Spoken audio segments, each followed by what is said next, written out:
Fala pessoal, bom dia. Hoje eu trouxe aqui um compressor que ele está funcionando normalmente, certo? Eu vou usar ele como exemplo para essa informação que eu vou passar. Às vezes acontece, né, no dia a dia de eu receber alguns chamados que o cliente fala que o compressor da geladeira, do freezer, do cervejeiro, da ilha de congelar dele não está funcionando, certo? Beleza. Aí eu faço meu deslocamento, né, para ir verificar por qual motivo que esse compressor não está funcionando. Quando eu chego para verificar o compressor, né, por qual motivo que ele não está funcionando, eu percebo que o protetor térmico, certo? O protetor térmico, ele não está legal. Ou o protetor ou o relé não estão funcionando normalmente, ou seja, eles estão com seus contatos abertos, né? Estão com seus contatos interrompidos, certo? Então o que acontece?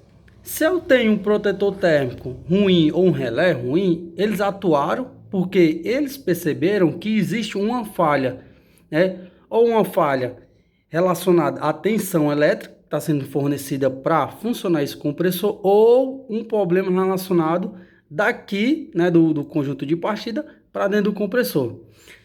Aqui observem que eu falei duas coisas, né? Dois problemas. Eu relacionei dois problemas que podem danificar o protetor térmico ou relé, né? Relé ou protetor térmico. Então, quando um desses dois ele atuam, né? Eles estão com seus contatos normalmente abertos, atuaram, é porque existe uma falha, ou interna no compressor ou externa, beleza? Então vamos entender, vamos por parte. Quando eu tenho uma tensão sendo fornecida, né, até tá chegando uma tensão elétrica aqui, ó, os cabos de alimentação, beleza? No relé, no protetor e no relé. Cheguei com o alicate amperímetro multímetro na escala de tensão alternada. Verifiquei que existe uma tensão abaixo, né, da faixa permitida pelo fabricante. Isso vai gerar o que? Um superaquecimento. Quando eu tenho um superaquecimento, eu vou ter o que? Protetor térmico ou relé atuando, beleza? Observação sobre o seguinte: o protetor térmico e o relé, ele é composto internamente por uma pastilha.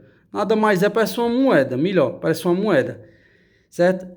Essa pastilhazinha que tem aqui é uma pastilha térmica. O nome por si próprio já diz, pastilha térmica. Ou seja, né, se eu tiver uma temperatura, né, maior do que a suportada pelo protetor ou pelo relé de partida, ele vai atuar, né? Geralmente essa pastilha acaba o que? Quebrando, se quebrando todinha. Por conta disso que os contatos passam de normalmente fechado para normalmente aberto, impedindo que o compressor funcione. Então, quando um desses componentes ele queimar, né, não é apenas chegar e substituir por outro. Eles queimaram porque eles identificaram uma falha, ou de externa, né, chegando até aqui eles, ou daqui para dentro do compressor. Beleza, né? Cheguei aqui, né? Vamos continuar aqui na nossa linha de raciocínio. Está chegando tensão, a tensão está dentro da faixa. Existe uma faixa de tensão mínima para esse compressor e existe uma faixa de tensão máxima.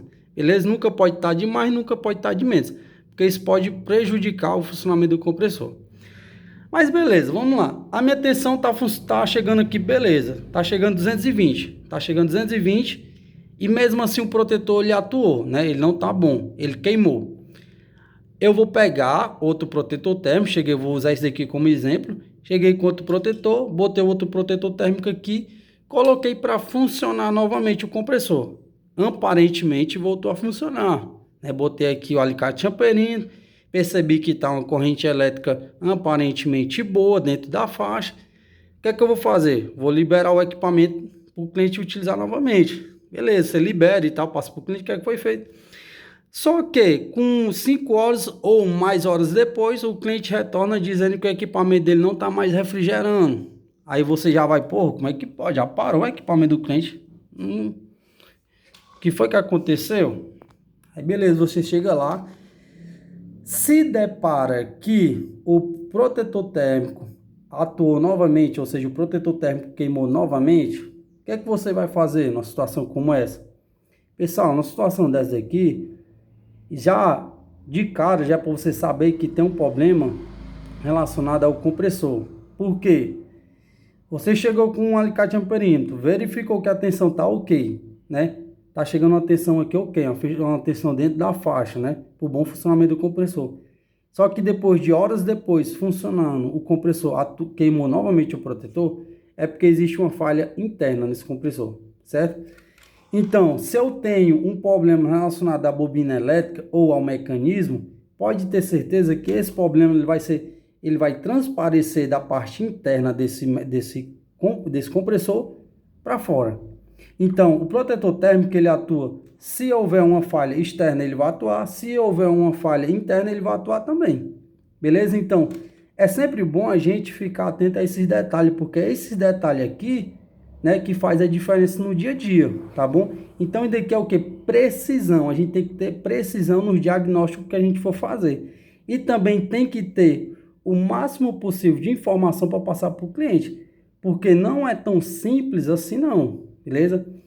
Aqui, se eu tenho um problema mecânico, se esse compressor tiver com baixa compressão, o que é que vai acontecer? Esse compressor vai trabalhar além do que é para ser. Se eu tenho um compressor trabalhando além do que é para ser, consequentemente eu vou ter um aumento de corrente elétrica, eu vou ter um aumento de temperatura. E quem é que vai identificar essas falhas, né? Aumento de temperatura, aumento de corrente, é esses caras aqui, ó. Beleza? Então, quando eles atuaram porque eles identificaram falhas, ou externa ou interna, tá bom? Então, é bom a gente sempre ficar atento a cada um desses detalhes. Então, é por isso que eu costumo dizer que o que diferencia um profissional do outro não é chegar, vou trocar o componente por outro, resolveu, não.